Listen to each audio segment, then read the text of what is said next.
Okay, so after all these years, we finally started buying up the DMG that we've always wanted. And then we ended up buying the Game Boy Color. And then afterwards, we ended up buying the Game Boy Advance SP. And we end up with all of these loose cartridges that we get from thrift shops, Facebook Marketplace, or even hand-me-downs because it is old video games. And eventually we are going to end up with a pile and we need to try and store them somewhere. So today's video I will be focusing on how to keep these cartridges safe and how to store them optimally, and I'll also show you the method that I use to store these games in my personal collection. So for the first method, you can really just go and get a little plastic tray or anything. It's not really anything special, but if you've got a tray like this, you can just easily stack your games in them.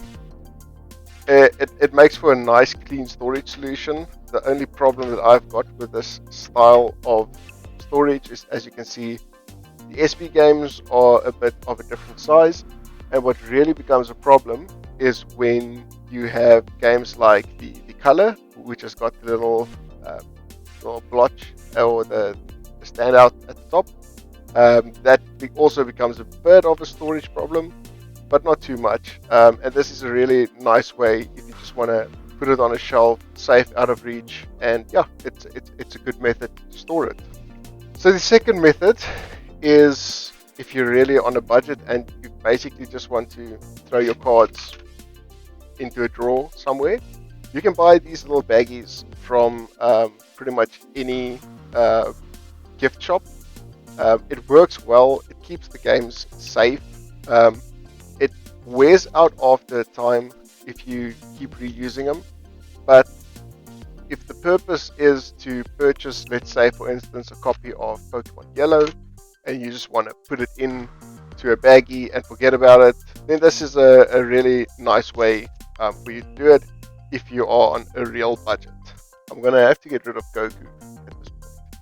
Method number 3 is the game case. So it was before my time, but I do believe that most of the DMG games would have arrived in a box with one of these game cases in it. It was like Nintendo's way of saving the cart. I could be wrong. Hit me up in the comment section below if I am wrong. I always am keen to learn more. And then also you get the Game Boy Advance SP versions of it. I'm not, to be honest, I'm not the biggest of fan of the storage method, because for the life of me, I will now not be able to reopen this thing again. 2 hours later. Yeah, I'm giving up. So Power Rangers SPD, you will stay in the set case. So yeah, that's pretty much the case method. And also you can store these cases nicely in a blister or in a shelf.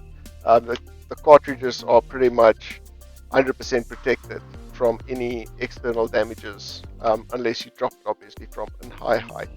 So then another method, which is not really a common one, but it's been popping up a lot more on sites like Etsy and so, is little 3D printed brackets essentially that hold the games. And now you're going to say, but Alpha, what's the point? How is this going to protect your game?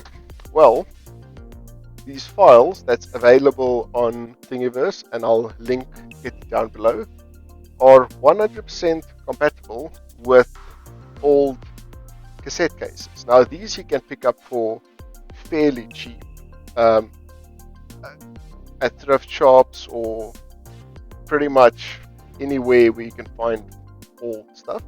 And this specific design, at least for the Game Boy Advance SP, has been designed in such a way that these tabs don't have to get broken off. If you do want to use the same one for the normal Game Boy cartridges, you would need to break these tabs off, but as you can see, it just beautifully closes and your game is protected. But then we can go one step further and go to the cover project,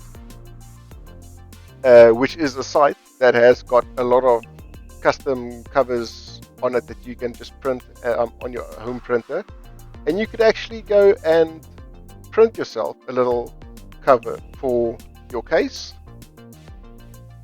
and then just simply slot it in, and now all of a sudden you've got a beautifully displayed case made out of something that was probably going to end up in the trash at some stage. This is honestly one of my favorite methods of storing games, especially on smaller collections, because obviously you have to go hunt for these unless you can buy them off of AliExpress in bulk. But yeah, that's one of my favorite versions of storing it. And then the last one that you could do, obviously, especially for Game Boy Advance games, is taking all DS cases. Now this is a European or a PAL case. The American cases are black, and this sits up a bit higher. But I do like using the PAL cases for two reasons. One is that they are completely see-through, and the other is that if you take a blade and cut off those two tabs right there, you can basically fit any card into this case. So this is one of my more optimal storage methods. And then again, you have the option of going to sites like the Cover Project or Nintendo Box, or whichever site has pre-created covers, and you can print out the covers and make yourself this beautiful display of a game case. Now you can also go onto sites like Etsy to get these, and here's actually one that I have modified where I just took a normal blade and cut off the two tabs, and the game fits in there beautifully. The next step of this project is that I will make little manuals for each of my games, and just also in each manual put a little story of how I got them. So yeah, I've basically done it for Super Mario Land, I've done it for Pokemon Yellow, and a ton of other games in my collection. But this is really one of the best ways that you can display it. And if you look at the way it would look on a shelf, just by looking at it that way, I mean, it doesn't really get any better than that. And then just to show the difference, I've got an American DS case over here, which is the black one. I use this for my Game Boy Advance video cards. I actually only have one, but as you can see, it looks a bit different. And if you have to compare it with the PAL version, you can see there's a much bigger gap between the Game Boy Advance card and the lower DS card than with the American version. And if you had to modify this to have this card fit in here, you would have to cut out this entire section. Then there is one final method that you can do. So there's this website called Nintendo Box, and they've got templates to make your own original looking Game Boy Advance boxes. This is a template that I made just to test it out, and then you can go ahead and throw your game into the box. Now that's not really optimal, so if you don't want to print out a cover for your Game Boy Advance or your DS case, you could actually just slip your DS case directly into there and give it a much more of an original look. Or you could go one step further, give it the original look with the added cover, and just put it in, slot it closed, and boy, do you have the most realistic looking Game Boy Advance SP knockoff case for your collection. And that's it, guys. If you want to see more content like this, please drop a like and a subscribe, and comment down below. And also comment down below on which method you use to store your games. I would always be interested in knowing if there's something that I maybe missed. But yeah, that was me. I'm AlphaDog1292. Till the next video, see ya.